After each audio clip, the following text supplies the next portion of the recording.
Speed 100 word पर minute. Ready, start. Bharat में धर्मनिरपेक्षता अनायास ही प्रकट नहीं हुई है, बल्कि इसकी एक सुदृढ़ ऐतिहासिक पृष्ठभूमि रही है। विराम। भारत की सभ्यता का इतिहास जहाँ से आरंभ होता है, वहीं से धर्मनिरपेक्षता का इतिहास भी आरंभ होता है। विराम। सिंधु घाटी सभ्यता भारत की प्रथम ऐतिहासिक सभ्यता थी और वह धर्मनिरपेक्ष थी। विराम। सैंधव काल से लेकर 20वीं शताब्दी के अंत तक भारत में धर्मनिरपेक्षता की शानदार और सुदीर्घ परंपरा रही है। विराम। चाहे सम्राट अशोक का काल हो अथवा चंद्रगुप्त विक्रमादित्य का, सम्राट कनिष्क का काल हो या सम्राट हर्षवर्धन का, अकबर का काल हो अथवा शिवाजी का। विराम। पैरा। भारत में धर्मनिरपेक्षता की विशिष्टता इस बात को लेकर नहीं है कि इसका इतिहास आज से 3000 वर्ष पूर्व का है। विराम। बल्कि विशिष्टता इस बात को लेकर है कि उस समय से लेकर आज तक यह परंपरागत रूप से चली आ रही है। विराम। सैंधव काल में जिस वैज्ञानिक दृष्टिकोण, सद्भाव और सामंजस्य पर बल दिया जाता था, वही भारत की धर्मनिरपेक्षता में आज भी विद्यमान है। विराम। पैरा। आजकल धर्मनिरपेक्ष शब्द के लिए अंग्रेजी के एक शब्द सेक्युलर का प्रयोग किया जाता है, जो लैटिन भाषा के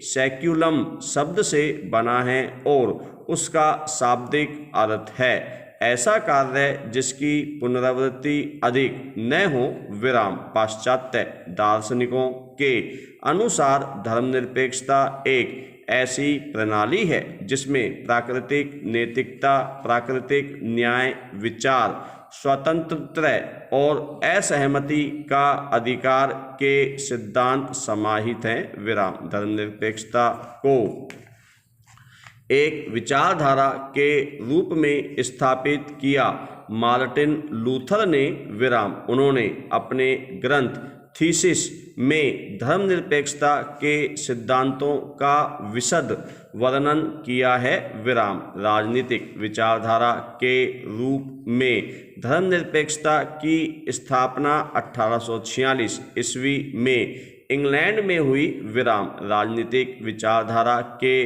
रूप में इसे स्थापित करने का श्रेय जॉर्ज जेकब होलीओके को दिया जाता है। विराम। पश्चिम में मनुष्य की भौतिक स्थिति में सुधार और सामाजिक आर्थिक स्थिति में समानता लाने के सिद्धांत को धर्मनिरपेक्षता कहते हैं। विराम। पैरा। अनेक देशी और विदेशी विद्वानों ने भारतीय धर्मनिरपेक्षता को पाश्चात्य पृष्ठभूमि में रखने की कोशिश की है, पर भारतीय धर्मनिरपेक्षता पाश्चात्य धर्मनिरपेक्षता से बिल्कुल भिन्न है। विराम। सभी धर्मों को समान आदर और समानता प्रदान कर भारत ने धर्मनिरपेक्षता की अलग पहचान बनाई है। विराम। भारत में धर्मनिरपेक्षता आयातित अवधारणा न होकर मूल अवधारणा है। विराम। भारत की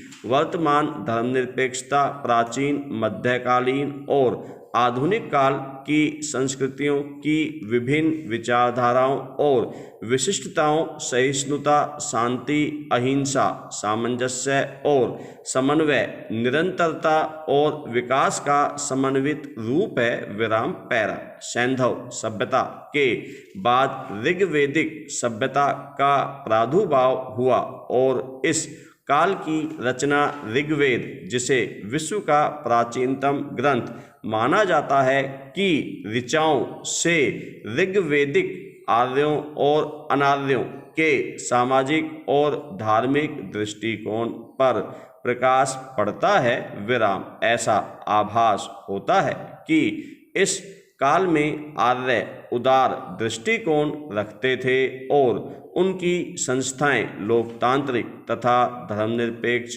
थीं, विराम। समन्वय का इससे अच्छा उदाहरण और क्या हो सकता है कि आर्यों ने अनार्यों से लिंग पूजा, नाग पूजा, जादू टोना और वशीकरण के कर्म सीखे, जबकि आर्य अनार्यों को हीन दृष्टि से देखते थे, विराम। ऋग्वैदिक काल के बाद धार्मिक आंदोलनों का युग शुरू होता है, जिसमें गौतम बुद्ध और महावीर जैसे धर्म सुधारक व्यक्तियों का प्रादुर्भाव होता है, विराम। गौतम बुद्ध लोगों को जो उपदेश देते हैं वे अष्टांगिक मार्ग और 4 आर्य सत्य के आचरण पर आधारित हैं, विराम। महावीर पंच महाव्रत का सिद्धांत लोगों के समक्ष रखते हैं, विराम। गौतम बुद्ध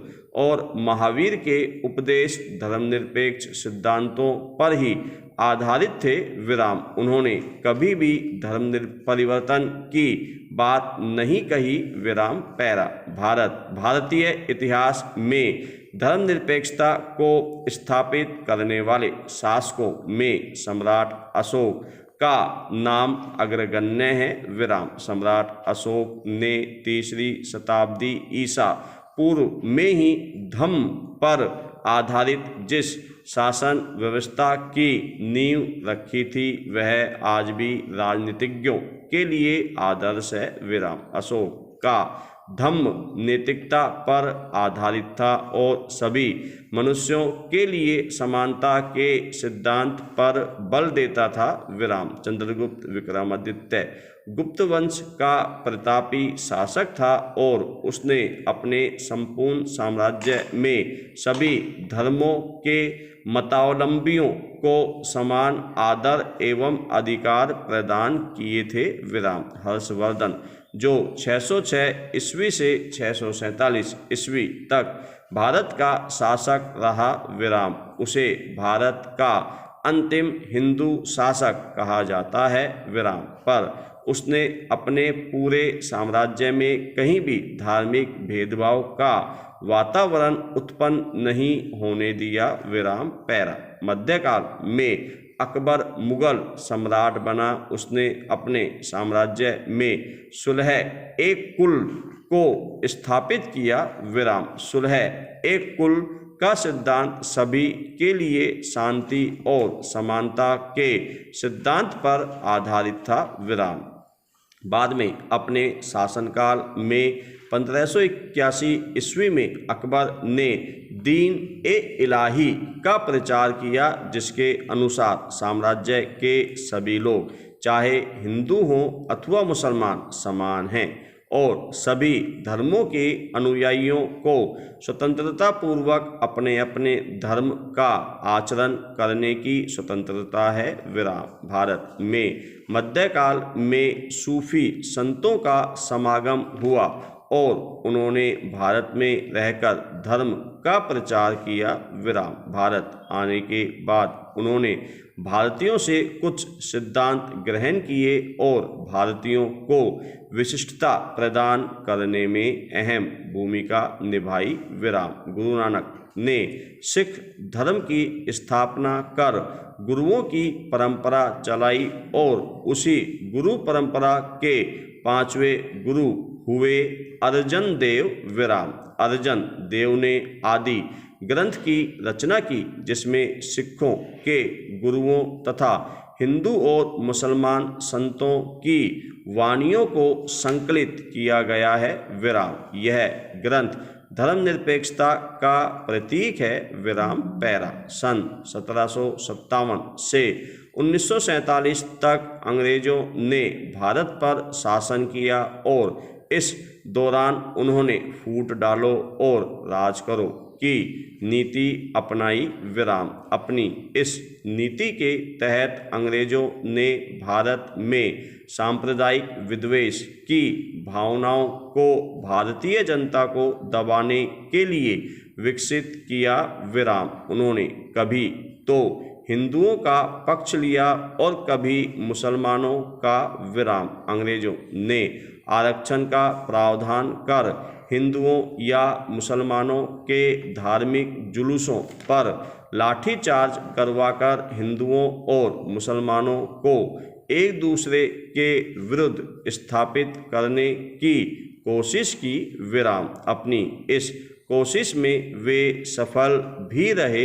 विराम। आखिरकार भारत का विभाजन हो ही गया और इस विभाजन का एकमात्र आधार धर्म ही था। विराम। विभाजन हो जाने के बावजूद भारत में धर्मनिरपेक्षता पूर्ववत बनी रही। विराम।